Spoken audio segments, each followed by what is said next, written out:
আসসালামু আলাইকুম। আপনারা সবাই ভালো আছেন নি? আর আজকে আমি সকাল সকাল ঘুম থেকে উঠিয়া গুড়ের সন্দেশ বানাইলাম। তো চাউলের গুঁড়ি আর ময়দা মিক্স করছি, 1 চিমটি লবণ। এখন আমি অর্ডার করছিলাম রাজশাহী আমলা পেজ থেকে গুড়। তো খেজুরের গুড় এখন ঠান্ডার সিজন আর কি খুব ভালো লাগে খেজুরের গুড় দিয়া পিঠা খাইতে। তো আমি রাজশাহীর গুড় অর্ডার করছি আর এই গুড়টা আমার কাছে খুব ভালো লাগছে। তো আমি অর্ডার করার পরে দেখি আমি রাখছি, ভালো লাগছে খাইয়া টেস্ট করিয়া। তো আজকে আমি সন্দেশ বানাইলাম, গুড়ের সন্দেশ।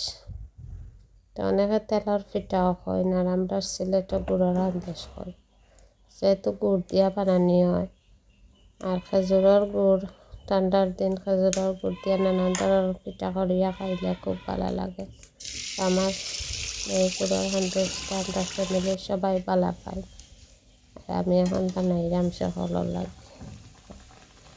কার গুড়ের সন্দেশ ভালো লাগে কমেন্টও জানাইবা। আর আমার এই পিঠাগুলা কিলান হইল জানাইবা। আর লাইক কমেন্ট সাবস্ক্রাইব করিয়া পাশে থাকবা। আর দেখো কি সুন্দর সন্দেশ হয়েছে, গুড়ের সন্দেশ। আর সুন্দর সুন্দর করিয়া ফুলেরও। আর আমি পয়লা বানাইলাম, আগে বানাইতাম ওইতো না, তো আমার শাশুড়িয়ে বানাইতাম। এখন আমি পয়লা আমার আর কি ফার্স্ট টাইম ট্রাই করছি। ফার্স্ট টাইমও সুন্দর সুন্দর হয়েছে, একবার দুইবার ট্রাই করছি হয়েছে না, কিন্তু আজকে ফার্স্ট টাইম আমার এই সন্দেশগুলো হয়েছে। আল্লাহ হাফিজ।